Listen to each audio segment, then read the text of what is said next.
बिस्मिल्लाहिर्रहमानिर्रहीम अस्सलामु अलैकुम। हाजिर हूँ मैं शाकरा के ऑनलाइन प्लेटफॉर्म से। इंट्रोडक्टरी क्लास है लेक्चर नंबर 1 कॉस्ट अकाउंटिंग का। लेक्चर नंबर 1 में ख़ास तौर पे शुरू की 2 स्लाइड्स यानी शुरू के 3-4 मिनट्स ये 2 स्लाइड्स पे कंसिस्ट करेंगे। ख़ास तौर पे वो स्टूडेंट जो पहले ही रोड मैप की वीडियो लेक्चर जो है वो देख चुके हैं, समझ चुके हैं, तो वो इस हिस्से को स्किप करके डायरेक्ट इंट्रोडक्शन पे जा सकते हैं। खैर जी, शुरू करते हैं। सबसे पहले आपको मैं एक दफ़ा दोबारा से बता दूं कि ये जो इंट्रोडक्टरी पार्ट है यानी आपका रोड मैप है कॉस्ट अकाउंटिंग का, ये बहुत ज़रूरी है। इसीलिए मैंने ये 2 स्लाइड ख़ास तौर पे शामिल करी इस वीडियो के इंट्रोडक्टरी पार्ट में, ताकि आप इस हिस्से को मिस ना कर सकें। खैर जी, पूरे कोर्स को मैंने 2 हिस्सों में डिवाइड कर दिया है। पहला हिस्सा आपके सामने मौजूद है स्टेज नंबर 1 में। मोस्ट इंपॉर्टेंट क्वेश्चंस इसके अंदर मैंने अलाइन किए हैं और ख़ास तौर पर सीक्वेंस से अलाइन किया है। क्योंकि आपको पता है कि स्टूडेंट को नहीं पता होता कि कौन सा टॉपिक किस टॉपिक को बेसिकली हेड स्टार्ट देगा और आपकी एफर्ट को कम करके आपके रिजल्ट को मैक्सिमाइज कर देगा। तो समझने वाली बात यह है कि पूरे कोर्स को यानी पूरे 10 टॉपिक को मैंने 2 हिस्सों में डिवाइड किया। इंट्रोडक्टरी पार्ट से लेके आपका कॉन्क्लूजनरी स्टेज तक सारे स्टेजेस अलाइन हुए हुए अकॉर्डिंग टू सीक्वेंस। और यहाँ पे आपको बहुत मज़ा भी आने वाला है इस सूरत में कि बेसिकली आसान अल्फाज में मैं आपको बताऊं तो आपको सारे लेक्चर्स अवेलेबल होंगे टिल एग्जामिनेशन। आप किसी भी लेक्चर में किसी वक्त भी कुछ भी पूछ सकते हो, आपको फ़ौरन इसका जवाब दिया जाएगा। अच्छा, अब समझने वाली बात यह है कि सबसे पहले आपके पास जॉब ऑर्डर कॉस्टिंग है, जनरल लेजर, फैक्ट्री लेजर है। इसी की बात की मैं आपको मिसाल दे देता हूँ, छोटी सी मिसाल कि इंट्रोडक्टरी सारा कॉन्सेप्ट जो है आप जॉब ऑर्डर कॉस्टिंग में सीखोगे। और कॉस्ट अकाउंटिंग एक ऐसी अकाउंटिंग है कि जिसके अंदर पूरे 10 के 10 टॉपिक के अंदर सेम कॉन्सेप्ट अप्लाई हो रहे हैं। वैसे तो सारी अकाउंटिंग ही इसी तरह की होती हैं, लेकिन इसके अंदर पूरी आपके 4 से 5 मेजर अकाउंट्स हैं जो आपको हर जगह मुख्तलिफ तरीके से यानी हर टॉपिक में मुख्तलिफ तरीके से इस्तेमाल होते हुए नजर आएंगे। अगर आपने एक दफ़ा इसके बेसिक कॉन्सेप्ट को सही से समझ लिया तो आप पूरे साल स्ट्रगल करोगे ही नहीं। तो ये बात याद रखना कि बेसिक कॉन्सेप्ट पे ज़्यादा ध्यान देना, बाकी तो आप समझो कि जैसे ही आपको हेड स्टार्ट मिल जाएगा उसके बाद चलना आपके लिए बहुत आसान हो जाएगा। खैर, कहने का मकसद यह है कि टॉपिक्स को इसी हिसाब से वॉच कीजिएगा ताकि आपको आसानी हो। उम्मीद है आप मेरी बात पे अमल करेंगे। आपके पास ये जो स्लाइड मौजूद है इसके अंदर बाकायदा लिखा हुआ है कि मैंने हर क्वेश्चन को 3 हिस्सों में डिवाइड किया हुआ है। पहला हिस्सा आपका बेसिक लेवल, दूसरा हिस्सा आपका इंटरमीडिएट लेवल, तीसरा हिस्सा आपका मैच्योर लेवल होगा। बेसिक लेवल में ये बात याद रखिएगा कि 2001 से 2022 के दरमियान जो आसान तरीन क्वेश्चन आए हुए होंगे वो आपको बेसिक लेवल यानी लेवल 1 में मिलेंगे। और ये मैंने खुद रिकग्नाइज करके बाकायदा आपके नोट्स के अंदर जो पीडीएफ में आपको पीडीएफ फॉर्म में आपको मिलेंगे, आपको सारी चीज़ें, क्योंकि मैं टॉपिकल पास पेपर आपको प्रोवाइड करूंगा नोट्स की शक्ल में, और उसमें सारी चीज़ें आपके पास मौजूद होगी। उसके अंदर ये चीज़ भी मौजूद होगी कि कौन से एयर के क्वेश्चन जो हैं वो बेसिक लेवल में आएंगे और कौन से एयर के क्वेश्चन इंटरमीडिएट लेवल में और कौन से एयर के क्वेश्चन मैच्योर लेवल पे आएंगे। तो उम्मीद है कि आप उसी सीक्वेंस से पढ़ोगे जिस सीक्वेंस से मैं आपको बता रहा हूँ, ताकि वो आपके लिए बहुत ज़्यादा इफेक्टिव हो जाए। खैर, हम शुरू करते हैं कॉस्ट अकाउंटिंग के इंट्रोडक्शन। कॉस्ट अकाउंटिंग को समझने के लिए एक चीज़ को आपको समझना बड़ा ज़रूरी है। अभी थोड़ी देर के लिए भूल जाइए कि वर्ड कॉस्ट यहाँ पे लिखा हुआ है, आप सिर्फ अकाउंटिंग का वर्ड पढ़िए। तो सबसे पहले हम अकाउंटिंग की डेफिनेशन की तरफ जाते हैं। हमने पार्ट 1 तक अकाउंटिंग को बहुत तरीके से सलीके से पढ़ा, समझा, लेकिन मैं उसके बावजूद इंट्रोडक्शन देने का इसीलिए कायल हूँ ताकि आपको एक दफ़ा दोबारा से रिवीजन हो जाए और आपको पता चल जाए कि अकाउंटिंग की बेसिक डेफिनेशंस क्या है। अकाउंटिंग बेसिक डेफिनेशन बेसिकली आपकी 2 वर्ड के गिर्द घूमती है, ठीक है। पहला वर्ड क्या है आपका रिकॉर्डिंग, दूसरा वर्ड रिपोर्टिंग, ठीक है। रिकॉर्डिंग क्या चीज़ होती है? कोई भी इवेंट जो बिजनेस के अंदर हर दिन हर सेकंड में हो रहा है, चाहे आप खरीद रहे हो माल, बेच रहे हो माल, एक्सपेंस पे कर रहे हो, रेवेन्यू रिसीव कर रहे हो, मतलब आप कुछ भी कर रहे हो, छोटी से छोटी एक्टिविटी ही क्यों ना हो, जो आप कर रहे हो आप उसको अपनी बिजनेस बुक में रिकॉर्ड करोगे। बुक से मुराद क्या होता है? बुक से मुराद, आपको ऐसा लग रहा होगा कागज कलम लेके बैठ जाएंगे, नहीं जी, अब सिस्टम बिल्कुल तब्दील हो गया, पूरा सिस्टम सॉफ्टवेयर पे कन्वर्ट हो गया। जब भी मैं बुक की बात करूं तो आपने फौरन समझ जाना है मैं सॉफ्टवेयर की बात कर रहा हूं, लेकिन ये बात याद रखिएगा स्टिल उसको बुक ही बोला जाता है क्योंकि वो अकाउंटिंग की आपके बिजनेस की किताब है, ठीक है, चाहे वो सॉफ्टवेयर में ही क्यों ना हो। तो कोई भी एक्टिविटी जो बिजनेस परफॉर्म कर रहा है डेली बेसिस पे, उसको रिकॉर्ड करना, वो बेसिकली आपका रिकॉर्डिंग कहलाएगा। फिर अल्टीमेटली उसी सारे डाटा को आपने रिपोर्टिंग फॉर्म में कन्वर्ट करना होता है।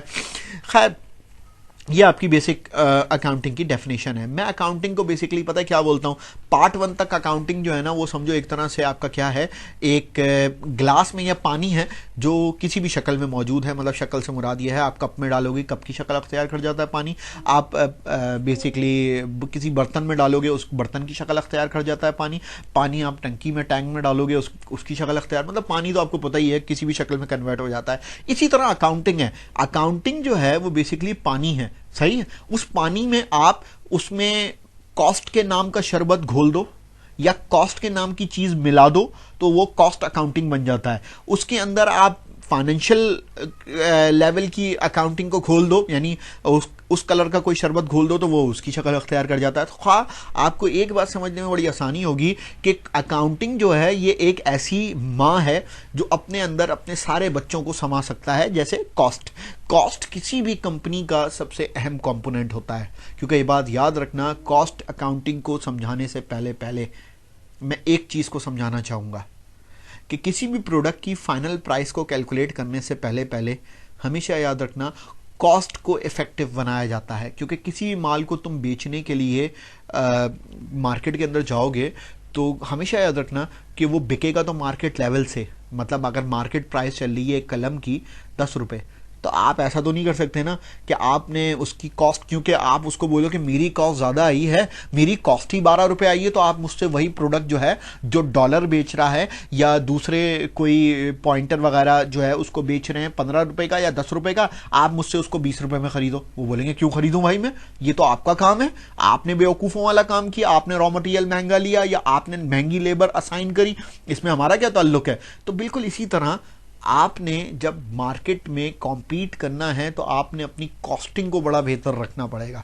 तो कॉस्टिंग की अहमियत जो है यहीं से क्रिएट हो जाती है कि अगर आपकी कॉस्टिंग अच्छी नहीं है तो ये बात याद रखिएगा कि आपका माल पे ना आपको प्रॉफिट मिलेगा, ना आपको उसके लिए कोई परचेजर यानी आपके लिए कोई सेलर मिलेगा। तो उम्मीद है कि आपको बात समझ आ रही होगी कि कोई भी कस्टमर को खोज करने के लिए, कोई भी प्रोडक्ट को ब्रांड बनाने के लिए आपको कॉस्ट इफेक्टिव तो होना पड़ता है। अब कॉस्ट अकाउंटिंग को पढ़ने की तरफ आ जाते हैं। जब इतनी अहमियत को समझ लिया, समझने वाली बात यह है कि कॉस्ट अकाउंटिंग हर सूरत ज़रूरी होती है, क्योंकि कॉस्ट अकाउंटिंग बेसिकली आपको किसी भी प्रोडक्ट की मुकम्मल कॉस्टिंग कैलकुलेट करना सिखाती है, चाहे वो प्रोडक्ट की मैन्युफैक्चरिंग हो रही हो या फिर कोई सर्विसेज हो। सर्विसेज की कॉस्ट होती है, ये बात आपको सुन के अगर ताज्जुब हो तो मेरे हिसाब से आप इस वक्त रियल वर्ल्ड में इन्वॉल्व नहीं है। आप जाके एक छोटी सी मिसाल दे देता हूं मैं, एक हेयर ड्रेसर को देख लीजिए। हेयर ड्रेसर या लड़कियां हैं तो वो सलून को देख लें जाके, वहां पे क्या बिजली इस्तेमाल नहीं हो रही होती? क्या आप वहां पे दूसरे प्रोडक्ट जो आपके ऊपर अप्लाई किए जा रहे होते हैं क्या वो बिजली से नहीं चल रहे होते? क्या कोई अगर वो ऐसा प्रोडक्ट इस्तेमाल कर रहा है जो उसको बेसिकली हर दफ़ा दोबारा चेंज करना होता है, जैसे लड़कों के लिए जब वो इस्तेमाल कर रहे होते हैं तो ब्लेड होता है तो हर दफ़ा चेंज कर रहे हैं, तो वो उस शेफ को बनाने के लिए आपसे 100 रुपये चार्ज कर रहा है, तो आपको ऐसा लग रहा है 100 के 100 रुपये उसके जेब में जा रहे हैं, ऐसा नहीं है। फिर वो रेंट देता है जगह का, फिर वो इलेक्ट्रिसिटी बिल देता है जगह का। तो समझने वाली बात यह है कि फिर अल्टीमेटली जो उसके पास बच जाता है वो उसका प्रॉफिट होता है। तो जितनी कॉस्ट कम करेगा, इसीलिए देखना हमेशा ये याद रखना कि जितने सर्विसिंग बिजनेस हैं वो ज्यादा पनप पाते हैं as compare to manufacturing business. और उसके पीछे वजह क्या होती है कि वो कॉस्ट इफेक्टिव नहीं होते। आप कॉस्ट इफेक्टिव नहीं होगे यानी आपकी कॉस्टिंग अच्छी नहीं होगी, तो ये बात याद रखना। और आपके पास कॉस्ट में कौन कौन से अकाउंट इन्वॉल्व होते हैं ये हम आगे जाके पढ़ेंगे, ठीक है। पूरी कॉस्ट अकाउंटिंग के तमाम अकाउंट्स को इसी वीडियो लेक्चर नंबर 1 में डिटेल में पढ़ेंगे। लेक्चर नंबर 2 में आप उन्हीं वीडियो के मुख्तलिफ तरीके से खुलासे समझोगे। अच्छा, अभी फिलहाल आपके पास कॉस्ट अकाउंटिंग में सबसे अहम चीज क्या होती है? Reporting and analysis of a company cost structure.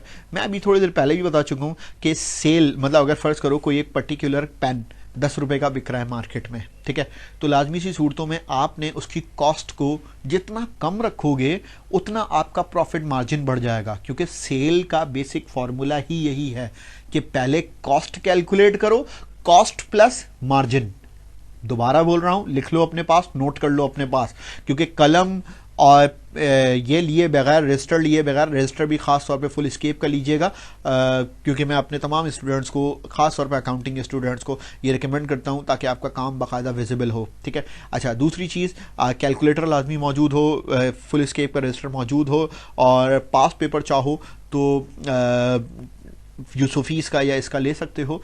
मैं तो आप लोगों को PDF फॉर्म में ज़रूर प्रोवाइड करूंगा, उसको आप उसके अकॉर्डिंग ही कीजिएगा, ठीक है।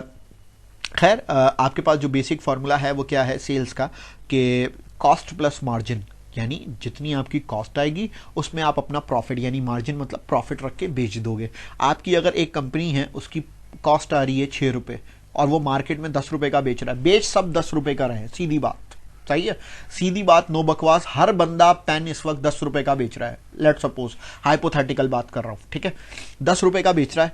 10 रुपये में हर बंदे की कॉस्ट सेम नहीं आ रही होगी, किसी बंदे की कॉस्ट 6 रुपए आ रही होगी तो 4 रुपए प्रॉफिट रख के बेचेगा, क्योंकि मार्केट प्राइस जो है ना, वो एक बात याद रखना, उस पर कैप लगी हुई होती है। या आप कोई एक्स्ट्रा ऑर्डिनरी हो, सही है, तो आपका प्रोडक्ट जो है वो एक्स्ट्रा ऑर्डिनरी प्राइस में बिकेगा, कि 10 वाली चीज 20 रुपए में बिक रही है। अगर आप एक्स्ट्रा ऑर्डिनरी नहीं हो, कोई नया फीचर आपने इंट्रोड्यूस नहीं किया, तो ये बात याद रखना, फिर वो मार्केट लेवल पे ही बिकता है। मार्केट लेवल इस वक्त 10 रुपए का चल रहा है, तो आपकी अगर एक कंपनी है डॉलर अगर बल्क में प्रोड्यूस कर रही है, उसकी कॉस्टिंग अच्छी है, उसका रॉ मटेरियल सस्ता है, तो ये बात याद रखना कि वो 3 रुपए 4 रुपए का पेन प्रोड्यूस कर रही होगी, उसमें 6 रुपए अपना मार्जिन रख के बेच रही होगी।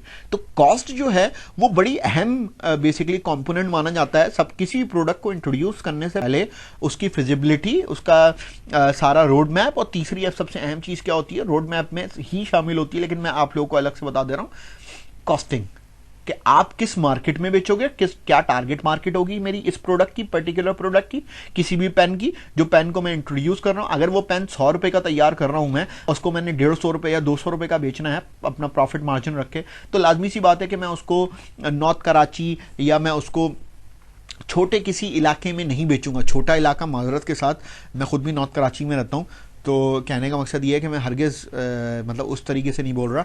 मतलब ये है कि आप और मैं कभी भी 100 रुपये का या 150 रुपये 200 रुपये का पेन नहीं लेंगे, ठीक है। आप और मैं हमेशा 10 रुपये 15 रुपये और 20 रुपये का पेन लेंगे, सीधी सी बात है, ठीक है। आप चले जाओ आगे की तरफ, जितना आप आगे निकलते जाओगे, मतलब गुलशन या गुलशन से आगे जितने एरियाज़ में जाते जाओगे, उसके पास उसको उस जो यूटिलाइजेशन है, और ये है बेसिकली पैसे की अहमियत है, वो बेसिकली बहुत मुख्तलिफ है।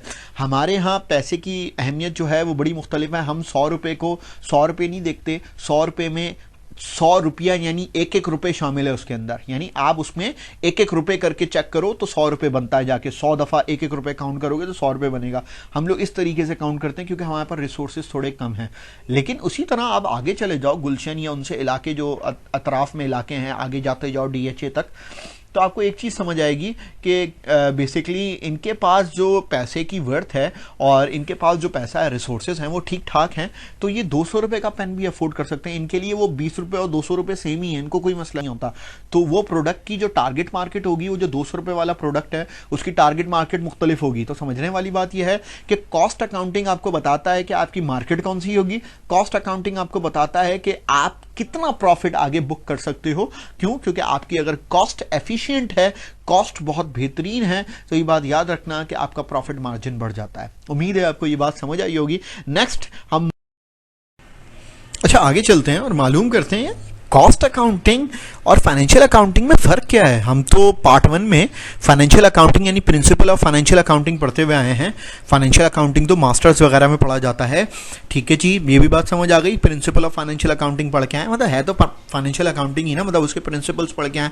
मतलब फ़र्क क्या है फाइनेंशियल अकाउंटिंग और कॉस्ट अकाउंटिंग में? तो देखो, मैं बिल्कुल आसान अल्फाज में फिर दोबारा से तुम लोगों से बात करना चाहता हूँ कि कॉस्ट अकाउंटिंग क्यों की जाती है और फाइनेंशियल अकाउंटिंग क्यों की जाती है, ताकि तुम साल के पहले दिन ही अपने पहले लेक्चर में ही दोनों को सेपरेट करने के काबिल हो जाओ। देखो, सीधी सी बात है, फाइनेंशियल अकाउंटिंग का ताल्लुक आपके सारे फाइनेंशियल अकाउंट से है, यानी asset, liability, capital, expense, revenue. सीधी बात है, ये 5 चीज़ें आपकी जो है फाइनेंशियल स्टेटमेंट में मालूम की जाती है।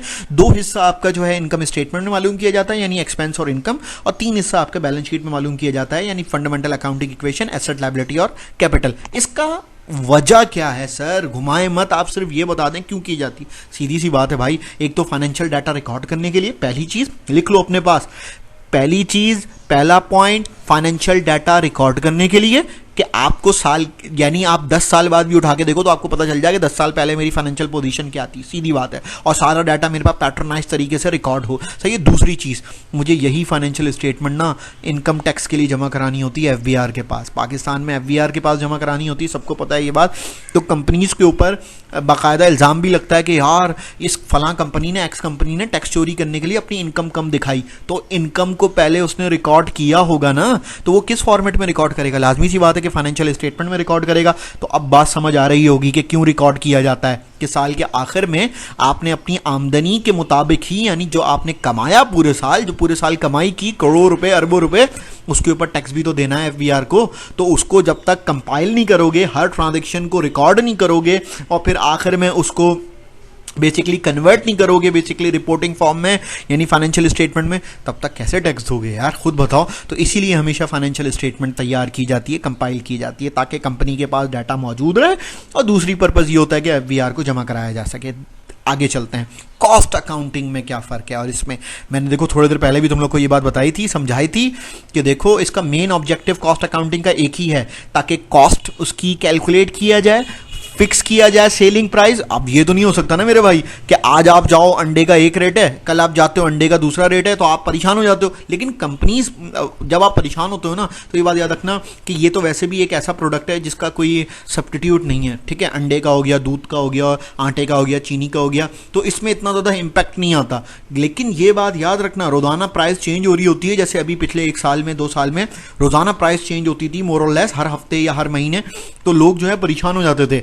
लेकिन कंपनीज ऐसा काम नहीं करती। कंपनी इस पूरे सिनेरियो को अवॉइड करना चाहती है। कंपनी बहुत मुश्किल से सेलिंग प्राइस, यानी अपनी जो प्राइस है प्रोडक्ट की, वो बढ़ाती है, और उसके पीछे वजह क्या होती है? कॉस्ट बढ़ जाता है कभी। जैसे अभी महंगाई की वजह से कॉस्ट बढ़ा बहुत सारी कंपनीज का, तो उन्होंने उसको कंज्यूमर को पास ऑन किया और प्राइस बढ़ाए उसके। तो कंपनी चाहती है कि मेरा कस्टमर जो है बेसिकली एक कंफर्ट जोन में रहे, ताकि वो मेरा प्रोडक्ट बार बार खरीदे। तो कंपनी क्या करती है कि कंपनी अपनी सेलिंग प्राइस को फिक्स कर देती है। तो उम्मीद है मेरी बात समझ आ रही होगी। तो अगर उसको फिक्स करना है तो उससे पहले उसको कैलकुलेट भी तो करना पड़ेगा मेरे भाई। तो कॉस्ट अकाउंटिंग में मेजर पर्पज़ ही यही है कि सेलिंग प्राइस को फिक्स करने के लिए उसकी कैलकुलेशन भी की जाती है, क्योंकि आपको पता है, मैं पहले ही बता चुका हूँ कि सेलिंग प्राइस हमेशा कॉस्ट के ऊपर मार्जिन रखा जाता है, ठीक है।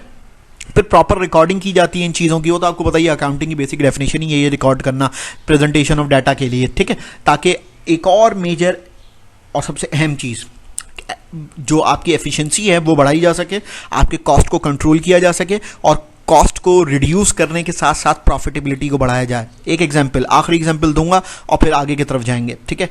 अगर मेरी किसी भी प्रोडक्ट की प्राइस, एक पेन है जो मैं पहले ही बता चुका हूँ आपको, एक पेन है उसकी कीमत 5 रुपये है, और अगर मैं उसको 10 रुपये में बेच रहा हूँ, बेचना 10 रुपये में ही है, क्योंकि मार्केट प्राइस सारे कंपनीज जो है वो 10 रुपये में ही बेच रही है। तो मैं कोई ऊपर से नहीं उतरा हूँ, मैंने भी 10 का ही बेचना है भाई। हाँ, मैं कहाँ पे ज़्यादा बचत कर सकता हूँ अपनी कॉस्ट कम करके। अभी मेरी कॉस्ट 5 रुपये आ रही है, मैं 10 रुपये का बेच रहा हूँ, तो 5 रुपये प्रॉफिट बचा। अगर मेरी कॉस्ट 3 रुपये आए और मैं 10 रुपये का बेचूँ तो प्रॉफिट 7 रुपये हो जाएगा, सिंपल सी बात है। और अगर मैं, मेरी कॉस्ट 8 रुपये आ रही है, क्योंकि मैं समझो निकम्मा सा निखट्टू सा बंदा हूँ, अभी इनिशियली मैंने काम करना शुरू किया है, तो मेरी कॉस्ट जो है, मेरी गलतियाँ बहुत ज़्यादा हो रही हैं। गलतियों का मतलब क्या है आपको पता ही है। गलती का मतलब ये है कि आपको उसकी कॉस्ट पे करनी पड़ती है, मतलब उसको ज़्यादा आपके प्रॉफिट कॉम्प्रोमाइज़ हो रहा होता है। सिंपल सी बात है, प्रॉफिट कॉम्प्रोमाइज़ हो रहा है, इसका मतलब ये है कि आपकी कॉस्ट ज़्यादा हो रही होगी। दो ही बातें हैं, कॉस्ट ज़्यादा होगी तो प्रॉफिट कम होगा, प्रॉफिट ज़्यादा हो रहा है तो कॉस्ट कम होगी, सीधी सी बात। आगे चलते हैं। इसके बाद सबसे पहले आपके सामने यहाँ पे मौजूद है, मैं आपको एक बात बता दूं, इस पूरे वीडियो लेक्चर में एक मोस्ट इम्पॉर्टेंट मैं बात बता दूं, जिससे आपको शायद बहुत कुछ सीखने को मिले और बहुत सारा कॉन्फिडेंस भी आ जाए, ख़ास तौर पे उन स्टूडेंट्स को जिनकी फाइनेंशियल अकाउंटिंग या जिनकी अकाउंटिंग जो है, या जिनका बैकग्राउंड जो है वो इंजीनियरिंग था या मेडिकल था और फिर वो कॉमर्स की तरफ मूव किए, उनको थोड़ा सा मसला होता है फाइनेंशियल अकाउंटिंग में। लेकिन उनको मैं एक और चीज़ बता दूं कि कॉस्ट अकाउंटिंग में आपको मसला नहीं होने वाला, ठीक है।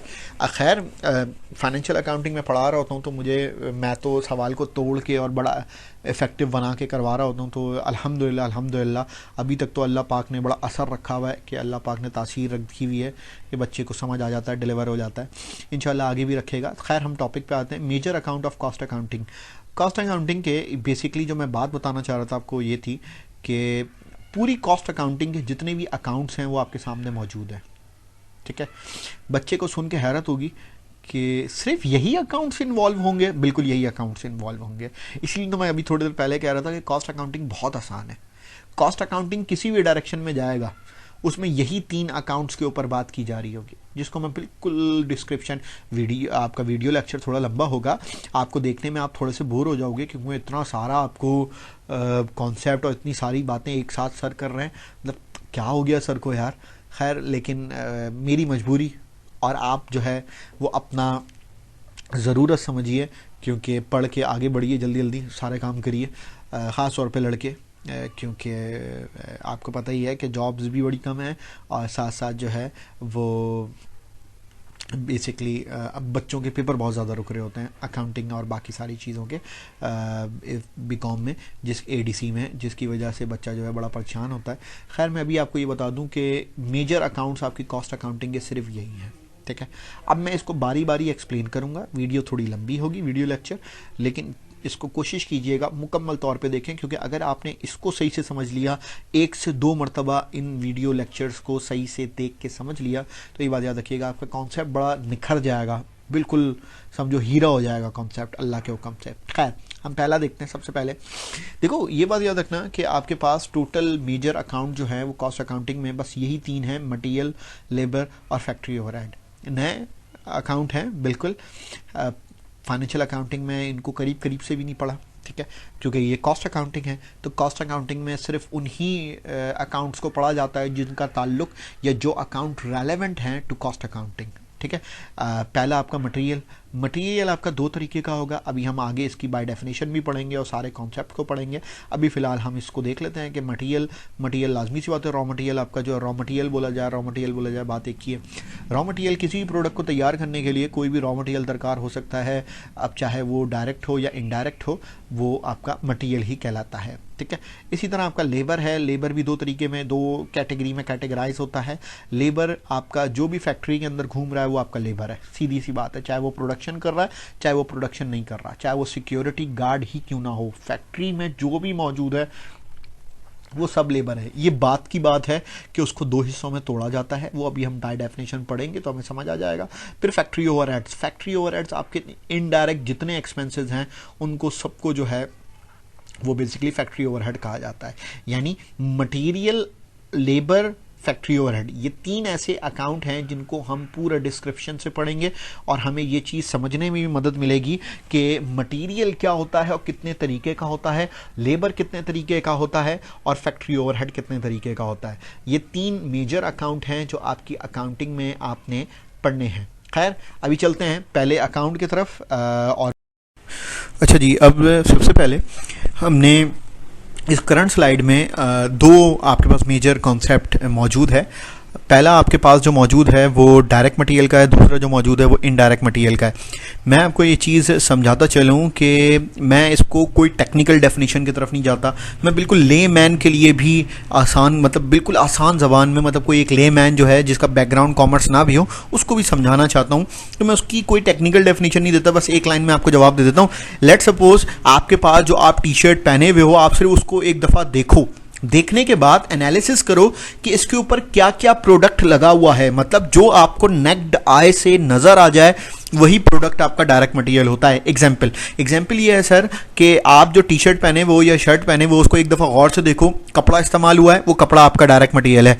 जो धागा इस्तेमाल हुआ है उस कपड़े को सीने के लिए वो डायरेक्ट मटेरियल है। जो बटन इस्तेमाल हुए हैं उस शर्ट को बंद करने के लिए, होल्ड करने के लिए, सिंपल सी बात है कि वो डायरेक्ट मटेरियल है। इवन उस शर्ट के ऊपर प्रिंट हुआ है, छोटा प्रिंट क्यों ना हुआ हो, वो भी आपका डायरेक्ट मटेरियल ही होता है। तो समझने वाली बात यह है कि जो प्रोडक्ट आपको नजर आ रहा है आपकी नेक्ड आई से, वो आपका डायरेक्ट मटेरियल होता है। तो समझने वाली बात यह है कि फिर इनडायरेक्ट मटेरियल क्या होता है। इनडायरेक्ट मटेरियल आपके वो प्रोडक्ट होते हैं या वो आपके मटेरियल होता है जो बेसिकली आपको नजर नहीं आता, लेकिन उसके बगैर वो प्रोडक्ट तैयार भी नहीं किया जा सकता, यानी डायरेक्ट मटेरियल तैयार नहीं किया जा सकता। जैसे कि एग्जाम्पल ये है कि जो मशीन इस्तेमाल की जा रही होती है उस मशीन को लाजमी सी सूरतों में कोई ना कोई एनर्जी प्रोवाइड की जाएगी, एनर्जी का कोई ना कोई सोर्स होगा, लाइक फ्यूल हो गया, इलेक्ट्रिसिटी हो गया। अब इलेक्ट्रिसिटी, जब तुम शर्ट को हाथ लगाओगे तो तुम्हें करंट तो नहीं लगेगा, लेकिन उस करंट को दिए बगैर मशीन को आप वो शर्ट को सी भी नहीं सकते। तो समझने वाली बात यह है कि इलेक्ट्रिसिटी आपका क्या हुआ, इनडायरेक्ट मटेरियल। इसी तरह फ्यूल आपका क्या हुआ,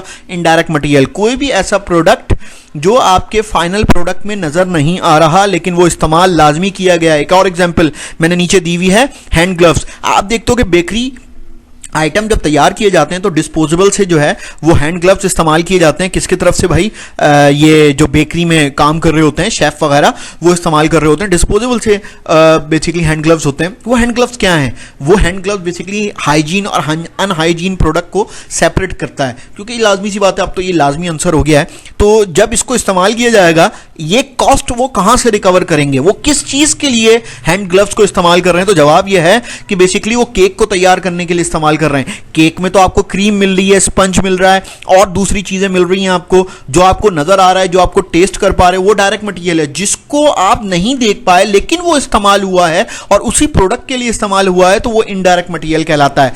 उम्मीद है मेरी बात समझ आ रही होगी। कुछ एग्जांपल्स दी हुई हैं डायरेक्ट मटेरियल की, इसको देखते हैं और बिल्कुल आसान अल्फाज में कि देखो, जब भी आप शू को देखते हो तो आपको एक दो चीजों की ही बेसिकली समझ आ रही होती है। एक लेदर होता है, तो लेदर आपका क्या है, लेदर आपका डायरेक्ट मटेरियल है। फिर उसी लेदर को सिया जाएगा, सही है, वो सिया जाएगा तो वो क्या हो जाएगा, बेसिकली वो जो धागा होगा, जिस धागे से सिया जाएगा बेसिकली वो क्या होगा, वो डायरेक्ट मटेरियल है। इसी तरह बहुत सारी मशीनरीज पे काम किया जा रहा होगा।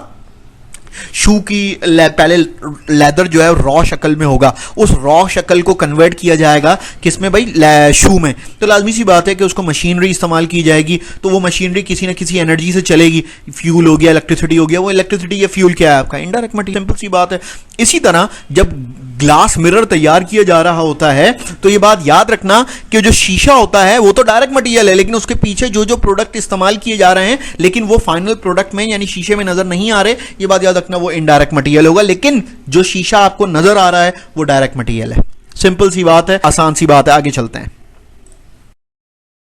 आपका लेबर भी दो हिस्सों में डिवाइड होगा, उसी तरह जैसे मटेरियल हुआ, एक डायरेक्ट लेबर, एक इनडायरेक्ट लेबर। डायरेक्ट लेबर क्या होता है यार, डायरेक्ट लेबर उसको कहा जाता है, बिल्कुल सेम आसान सी डेफिनेशन मैंने लिखी है, उसकी एग्जांपल भी आपके लिए खास तौर पे। Direct labour refer to all the personnel या slash workers directly engage in production. कोई भी ऐसा लेबर जो प्रोडक्शन में इन्वॉल्व हो या डायरेक्टली प्रोडक्शन कर रहा हो, अपने हाथ से प्रोडक्शन कर रहा हो, उसको डायरेक्ट लेबर कहा जाता है। ठीक है, मैंने एग्जांपल भी दी हुई है यहाँ पे। मशीन ऑपरेटर मशीन को ऑपरेट कर रहा है, अपने हाथ से किसी भी प्रोडक्ट को तैयार कर रहा है। लाइक मैंने अभी पीछे एग्जांपल दे रहा था मटेरियल की। अब मशीन पे एक बंदा बैठ के ना कपड़ा सी रहा होगा, ठीक है, कपड़ा सी रहा होगा या कपड़े को प्रिंट कर रहा होगा या कुछ भी कर रहा होगा, जो भी इन कामों में बेसिकली इन्वॉल्व है, तो ये बात याद रखना, वो डायरेक्ट लेबर कहलाएगा। और वो डायरेक्ट लेबर जो है वो बेसिकली आपके डायरेक्ट मटेरियल के ऊपर काम कर रहा होता है। और डायरेक्ट लेबर की अहमियत इसलिए भी ज्यादा होती है कि वो डायरेक्ट मटेरियल के साथ साथ इनडायरेक्ट मटेरियल को भी कंट्रोल कर रहा होता है। अगर फर्ज करिए मशीन जो है चला के डायरेक्ट लेबर, चूंकि डायरेक्ट लेबर ही मशीन को ऑपरेट कर रहा है ना, अगर वो चला के मशीन को छोड़ दे तो लाजमी सी सूरतों में कि आपका इनडायरेक्ट मटेरियल यानी बिजली आपकी ज्यादा इस्तेमाल होगी। ठीक है, इसी तरह अगर फर्ज करिए कि इनडायरेक्ट जो मटेरियल है वो इस तरीके से भी इस्तेमाल हो सकता है कि आपका एक प्रोडक्ट जो है गलत तैयार हो गया, उसके ऊपर रीवर्क किया जा रहा है। अभी मैंने थोड़ी देर पहले ही बताया, रीवर्क करोगे तो लाजमी सी बात है कि आपका क्या होगा, इनडायरेक्ट मटेरियल होगा। और इनडायरेक्ट मटेरियल बेसिकली सारा जो है इनडायरेक्ट मटेरियल है, जो कौन कंट्रोल कर रहा होता है, डायरेक्ट लेबर। इसीलिए हमेशा आपने देखा होगा कि सेठ जो है वो जो आपके डायरेक्ट लेबर होते हैं उनसे जो है बड़ा, डायरेक्ट लेबर किनको कहते हैं, जो मशीन ऑपरेट करते हैं, उनसे बड़े बना के रखते हैं। क्यों जी? क्योंकि वजह यह है कि उनको पता है कि यार ये मेरे जो है ना कॉस्ट एफिशिएंट बनाएगा मेरे बिजनेस को, और मेरे बिजनेस को बड़े प्यारे तरीके से लेके चलेगा।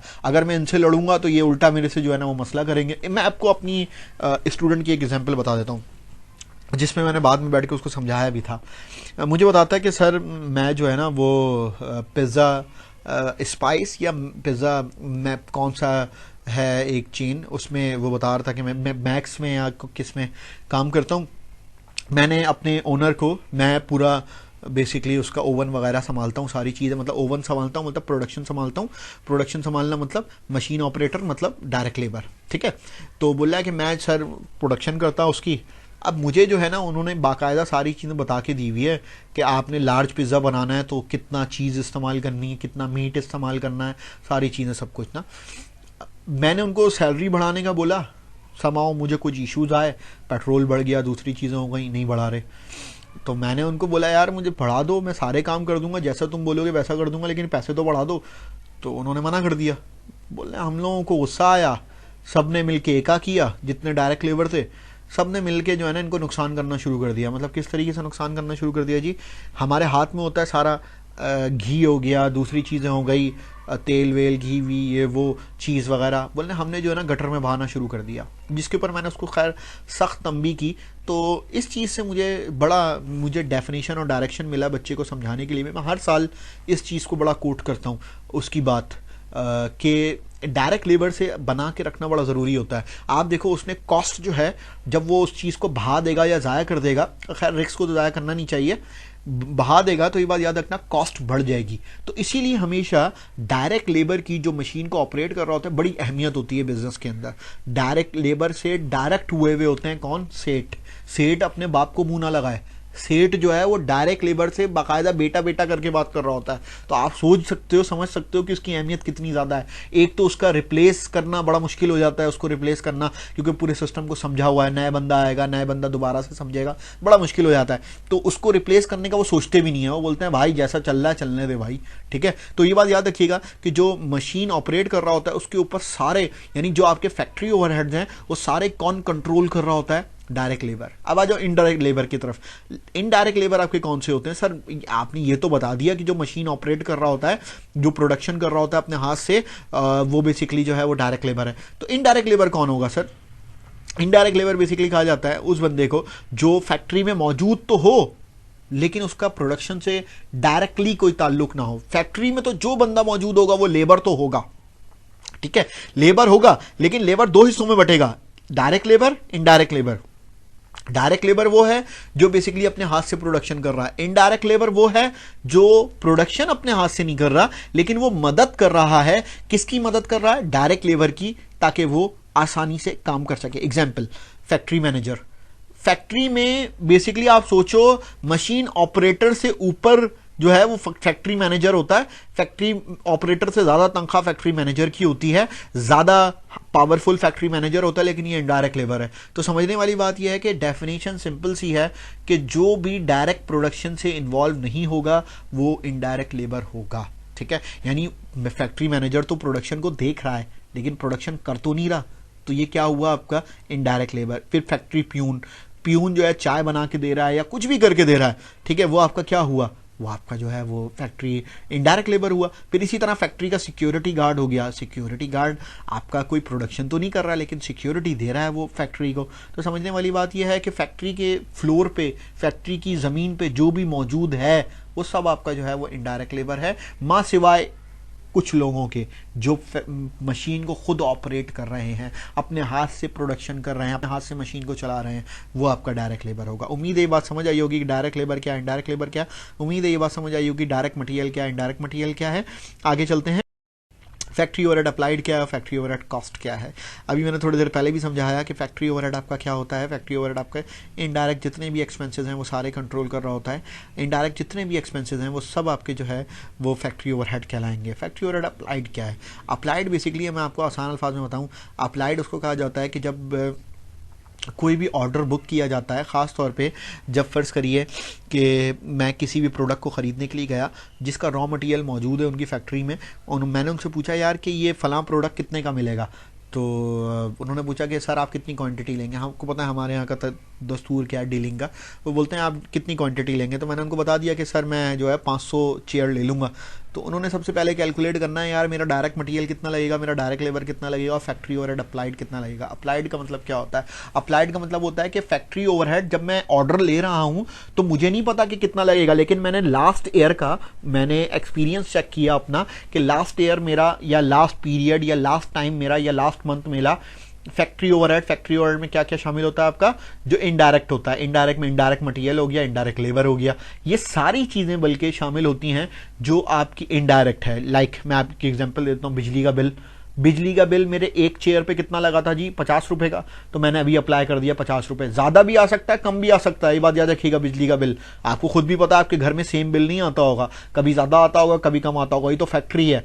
फैक्ट्री में तो आपको पता है कभी ज़्यादा भी होता है, कभी कम भी होता है, और कभी बहुत ज़्यादा हो जाता है, कभी उससे भी ज़्यादा हो जाता है, कभी बहुत कम भी हो जाता है। तो समझने वाली बात यह है कि अप्लाइड का मतलब ये होता है कि जब मैं आपसे ऑर्डर ले रहा हूं तो मैं एस्टिमेट करूंगा, मैं क्या करूंगा, मैं एस्टिमेट करूंगा कि मेरे पास कितना खर्चा आ जाएगा, तो उसको अप्लाइड कहा जाता है। हमेशा याद रखना, मैं एक वर्ड में हमेशा अपने बच्चों को समझाता हूं, एस्टिमेट करूंगा उसको क्या कहा जाएगा, अप्लाइड। ठीक है, मैं एस्टिमेट करूंगा कि मेरे बिजली का बिल इतना आ जाएगा, यानी 1 यूनिट पे इतना ही बिजली का बिल लग जाएगा, या 1 यूनिट पे मेरा इतना जो है वो माल तैयार हो जाएगा। तो मतलब ये आपका क्या कहलाता है, ये आपका अप्लाइड कहलाता है। इसी तरह फैक्ट्री ओवरहेड कॉस्ट क्या कहलाएगा, जब एक्चुअल क्या कहलाएगा, एक्चुअल बोल दो, कॉस्ट बोल दो, बात एक ही है। जब बिजली का बिल आ जाएगा, लेट्स सपोज अगर मैं एग्जांपल दूं आपको कि आपके जो ये है, जब आप मुझे ऑर्डर देने के लिए आए या मैं ऑर्डर देने के लिए गया कहीं, तो मैंने फैक्ट्री ओवरहेड अप्लाई किया। अप्लाई का मतलब होता है कि मैंने एज्यूम किया कि मेरा 100 रुपए का जो है वो बिजली इस्तेमाल हो जाएगी। लेकिन जब बिजली का बिल आया तो मेरा बिल जो है वो बेसिकली एक चेयर पे 80 रुपए का आ गया। कितने का आ गया जी, 80 रुपए का। तो समझने वाली बात यह है कि मैंने सोचा हुआ था कि 100 रुपए का आएगा, लेकिन आया कितने का जी, 80 रुपए का। तो मुझे कितने की मजीद बचत बढ़ गई, 20 रुपए की। ठीक है, क्यों, क्योंकि मैंने सोचा हुआ था कि 100 रुपए के हिसाब से मेरी बिजली का बिल आएगा हर चेयर पे। तो मैं अगर इसको 500 चेयर बना के दे रहा हूं तो 500 चेयर का इतनी बिजली लग जाएगी, और 500 चेयर का इतना मेरा इनडायरेक्ट एक्सपेंसेस लग जाएंगे, जिसमें गैस हो गई, बाकी चीजें हो गई। मैंने सोचा था, लेकिन हुआ उससे कम या उससे ज्यादा। अगर फर्ज करिए 80 की जगह 150 हो जाता, तो आप खुद सोचिए कि मुझे कितना बड़ा नुकसान हो जाता। फर्ज करिए पिछले महीने वो उसने मुझे ऑर्डर दिया और मैंने उसको 100 रुपए के हिसाब से, मतलब मैंने लगाया था, अंदाजे के मुताबिक मैंने लगाया था कि यार 100 रुपए की मेरी बिजली लग जाएगी, लेकिन बिल आया मेरा कितने के हिसाब से, 150। क्या मैं उससे मुतालबा करूंगा कि मुझे मजीद पैसा दो क्योंकि मेरे बिजली का बिल ज्यादा है? ऐसा कभी भी नहीं कर सकता मैं। क्यों जी? क्योंकि वजह यह है कि जो आपने सोच लिया, ये बात याद रखिएगा, आपका बिल उसी हिसाब से बनेगा। बनने के बाद आप बाकी मुनाफा, अगर आपको बिल कम आ गया तो आपको मुनाफा बढ़ जाएगा, बिल ज्यादा आ गया तो आपका मुनाफा कम हो जाएगा। तो अप्लाइड का मतलब क्या होता है, जब आप सोच के बिल बना रहे होते हो, ये सोच के, ये एज्यूम करके कि मेरा इतना बिल आ जाएगा क्योंकि लास्ट मंथ भी मेरा इतना ही बिल था। बिल अगर ज्यादा आ गया तो नुकसान आपको बर्दाश्त करना है, बिल अगर कम आ गया तो मुनाफा आपको बढ़ जाएगा। सिंपल सी बात है। अप्लाइड और एक्चुअल में सिर्फ एक ही चीज का फर्क है कि अप्लाइड का मतलब ये होता है कि आपका बेसिकली आपने एज्यूम कर लिया या सोच लिया कि मेरा बिल या मेरा खर्चा इतना हो जाएगा, और अब कंट्रोल का मतलब ये होता है, या कॉस्ट का मतलब, फैक्ट्री ओवरहेड कॉस्ट का मतलब ये होता है कि आपका एक्चुअल बिल अब आ चुका है। सही है, अब आप कैलकुलेट कीजिए कि एक इसके ऊपर कितना खर्चा आया, जिसकी कुछ एग्जांपल भी मैंने यहाँ पे दी हुई है कि इनडायरेक्ट मटेरियल या इनडायरेक्ट लेबर, ये दोनों आपका जो है वो फैक्ट्री ओवरहेड कॉस्ट है। ठीक है, फैक्ट्री रेंट हो गया, रेट हो गया, लाइट हो गया, पावर हो गया, फ्यूल हो गया, ये सारी चीज़ें आपको कभी नज़र आ रही होती है किसके ऊपर, प्रोडक्ट के ऊपर नहीं नज़र आ रही होती, या इसकी कॉस्ट आपसे ही वसूल की जा रही होती है। ये भी मैं बता दूं आपको आसान अल्फाज में। ठीक है, डेप्रिसिएशन हो गई फैक्ट्री प्लांट की, क्योंकि जो मुकम्मल तौर पे कॉस्टिंग की जाती है इनमें ये सारी शामिल होती है, चाहे वो डेप्रिसिएशन प्लांट पे हो, इक्विपमेंट पे हो, बिल्डिंग पे हो, किसी भी चीज़ पे हो, फिर इंश्योरेंस हो, रिपेयर हो, मेंटेनेंस ऑफ फैक्ट्री प्लांट हो, इक्विपमेंट हो, बिल्डिंग हो, सारी चीज़ें आपकी फैक्ट्री ओवरहेड का हिस्सा है, क्योंकि ये सारे इनडायरेक्ट एक्सपेंसेस हैं। उम्मीद है ये चीज़ समझ आई होगी। नेक्स्ट हम आगे चल, मैंने आप लोगों के लिए कॉस्टिंग को 2 हिस्सों में डिवाइड कर दिया है इस वीडियो लेक्चर में, क्योंकि थोड़ा सा ज़्यादा लंबा हो गया है, आप लोगों के लिए ज़्यादा बोरिंग हो जाएगा, इसलिए मैंने जो है इतना ज़्यादा मैं एक्सप्लेन नहीं करूँगा और इसको अनकरीब यहीं इख्तिताम करूँगा। वीडियो लेक्चर नंबर 2 में इंशाल्लाह मैं आप लोगों को कल पूरा इसको डिस्क्राइब करूंगा, खास तौर पे कॉस्टिंग को। अभी मैं सिर्फ थोड़ा सा 1 मिनट 2 मिनट लेके आपका इंट्रोडक्शन कंप्लीट करूंगा इसका, और फिर इसको नेक्स्ट वीडियो की तरफ जाएंगे जिसमें हम डिस्क्रिप्शन में इस चीज़ को पूरा डिटेल में पढ़ेंगे। कॉस्टिंग आपका 2 हिस्सों में डिवाइड हो जाता है। ठीक है, एक आपका वर्क इन प्रोसेस, दूसरा फैक्ट्री ओवरहेड। ठीक है, आपके नोट्स में भी ये चीज़ शामिल है सब कुछ, मैं इसको खास तौर पर यहाँ पे अलग से तवज्जो देना चाहता हूँ। कॉस्टिंग में आपके 2 चीज़ें शामिल है, एक वर्क इन प्रोसेस और दूसरा आपका factory overhead. Work in process के सारे एलिमेंट, सारे अकाउंट यहाँ पे आपके सामने मौजूद हैं। इसी तरह फैक्ट्री ओवरहेड के जितने भी अकाउंट है वो सारे आपके यहाँ पे मौजूद है। फैक्ट्री ओवरहेड में जो 2 मेजर अकाउंट इन्वॉल्व होते हैं वो indirect material, indirect labour. Indirect कुछ भी हो, या कोई भी नया अकाउंट आ जाए तो ये बात याद रखना वो फैक्ट्री ओवरहेड ही होता है। ये बात याद रखना हमेशा वर्क इन प्रोसेस में 3 मेजर अकाउंट इन्वॉल्व होते हैं, क्योंकि जब आप वर्क इन प्रोसेस स्टार्ट करते हो तो आप अजम्पशन पे स्टार्ट करते हो, मटेरियल का आपको कंफर्म पता होता है क्योंकि आपके पास मटेरियल मौजूद होता है या आपको मार्केट का रेट की अपडेट मौजूद होती है कि अगर फर्ज करिए मैं लकड़ी की चेयर बना रहा हूं तो लकड़ी की चेयर में कितने का मटेरियल लगेगा, ठीक है। डायरेक्ट मटेरियल क्या होता है, मैंने अभी थोड़ी देर पहले भी बताया था कि अगर लकड़ी की चेयर बना रहा हूं तो चेयर पे आपको क्या क्या नजर आ रहा है, जो नजर आ रहा है वो डायरेक्ट मटेरियल है, सीधी सी बात है। आपको लकड़ी नजर आ रही है वो डायरेक्ट मटेरियल है, आपको पॉलिश नजर आ रही है डायरेक्ट मटेरियल है, आपको कील नजर आ रही है वो डायरेक्ट मटेरियल है। ये सारी चीजें जो जो प्रोडक्ट आपको नजर आ रहा है वो आपका डायरेक्ट मटेरियल है, ठीक है। इसी तरह डायरेक्ट लेबर आपकी क्या होती है, जो उस प्रोडक्ट को तैयार कर रहा है वो आपकी डायरेक्ट लेबर है, ठीक है। इसके बाद फैक्ट्री ओवरहेड अप्लाइड क्या है, मतलब जो इनडायरेक्ट एक्सपेंसेस हैं वो सारे एक्सपेंसेस जो हैं वो बेसिकली जब प्री लेवल पे कैलकुलेट किया जाए, प्री मतलब पहले कैलकुलेट किया जाए और बाद में उसको प्रोड्यूस किया जाए, तो जब पहले कैलकुलेट किया जाएगा और जिस बेसिस पे ऑर्डर लिया जाएगा उसको अप्लाइड बोला जाता है। जबकि आप फैक्ट्री ओवरहेड के अकाउंट्स को देख लो तो आपको समझ आ जाएगा कि इनडायरेक्ट मटेरियल मतलब ये जो फैक्ट्री ओवरहेड अप्लाइड है जो हम यहाँ पे बैठ के अभी सोच रहे हैं उनमें कौन कौन से अकाउंट शामिल होंगे जिनको हम कैलकुलेट कर रहे हैं। आप जब भी ऑर्डर देते हो किसी भी चीज का तो कैलकुलेटर उठाता है सेट और कैलकुलेट करता है ताकि वो आपको जो है सही कोट कर सके और फिर आपको अपना कस्टमर बना सके। तो वो सबसे पहले क्या करता है, मटेरियल की लगाता है अमाउंट, फिर लेबर की लगाता है, फिर फैक्ट्री ओवरहेड अप्लाइड की लगाता है। अप्लाइड में कौन कौन सी चीजें शामिल होती हैं जिसको वो कैलकुलेट कर रहा होता है वो आपके सामने मौजूद है। इनडायरेक्ट मटेरियल, इनडायरेक्ट लेबर और बहुत सारे factory overhead like depreciation, insurance, maintenance, fuel, electricity, ये सारी चीजें आपकी इसके अंदर शामिल है अदर फैक्ट्री ओवरहेड्स में। तो उम्मीद है यहां तक आपको सारी चीजें समझ आई होंगी। आगे एक छोटी सी चीज है जिसको मैं बताता चलूं, मैं इसको वाइंड अप करूंगा इस लेक्चर को, लेक्चर नंबर 1 को 2 मिनट लूंगा, ज्यादा नहीं। मेजर कॉस्ट लाइक मैंने आपको इससे पहले भी इस स्लाइड को इंट्रोड्यूस किया था लेकिन इसमें मैंने आपको कैटेगराइज नहीं किया था। अब जो कि मैं आपका तकरीबन आधा घंटे से ज्यादा बेसिकली आपको पका चुका हूं तो मैं थोड़ा सा इसको कैटेगराइज करना चाहता हूं कि मटेरियल जो था हमारा 2 हिस्सों का है, ठीक है। डायरेक्ट मटेरियल, इनडायरेक्ट मटेरियल, मैंने आपको ये स्लाइड दिखा के बताया भी था कि पूरी आपकी कॉस्ट अकाउंटिंग यही है, ठीक है। मटेरियल आपका 2 तरीके का, एक direct material, indirect material. Direct material वो है जो प्रोडक्ट में नजर आता है, इनडायरेक्ट मटेरियल वो है जो प्रोडक्ट में नजर नहीं आता। जो प्रोडक्ट में नजर आता है वो वर्क इन प्रोसेस में जाता है, जो प्रोडक्ट में नजर नहीं आता वो फैक्ट्री ओवरहेड में जाता है। डायरेक्ट लेबर आपका यानी लेबर आपका 2 हिस्सों में टूटता है, डायरेक्ट लेबर आपका वर्क इन प्रोसेस में जाता है, इनडायरेक्ट लेबर आपका फैक्ट्री ओवरहेड में जाता है। फैक्ट्री ओवरहेड आपका 2 तरह का होता है, एक आप अप्लाई करते हो, दूसरा आपका कंट्रोल। अप्लाइड और कंट्रोल दोनों फैक्ट्री ओवरहेड है, दोनों में फर्क क्या है। अप्लाइड का मतलब होता है कि आपने एस्टिमेट किया है, आपने सोचा है, आपने एज्यूम किया है, यानी जब ऑर्डर ले रहे हो माल तो तैयार ही नहीं है, अभी माल तो तैयार करोगे, जब तैयार करोगे तो आप अभी से उसको एज्यूम कर रहे हो ताकि बिल बना सको, ठीक है। तो जब आप एज्यूम कर रहे हो तो एक बात याद रखना उसको अप्लाइड कहा जाता है। लेकिन जब आपका बिल आ जाएगा, बिजली का बिल, गैस का बिल, फ्यूल का पता चल जाएगा कि फ्यूल कितना इस्तेमाल हुआ, इनडायरेक्ट मटेरियल का पता चल जाएगा कि इनडायरेक्ट मटेरियल कितना इस्तेमाल हुआ, ये सारी चीजें जब आप कंट्रोल यानी कैलकुलेट कर चुके होगे तो उसको कंट्रोल बोला जाता है। उम्मीद है ये कॉन्सेप्चुअल वीडियो आपके लिए बेनिफिशियरी रही होगी। इंशाल्लाह कल दोबारा मुलाकात होती है, तब तक के लिए बहुत सारा ख्याल रखिएगा और थोड़ा सा पढ़ भी लीजिएगा। अस्सलाम वालेकुम।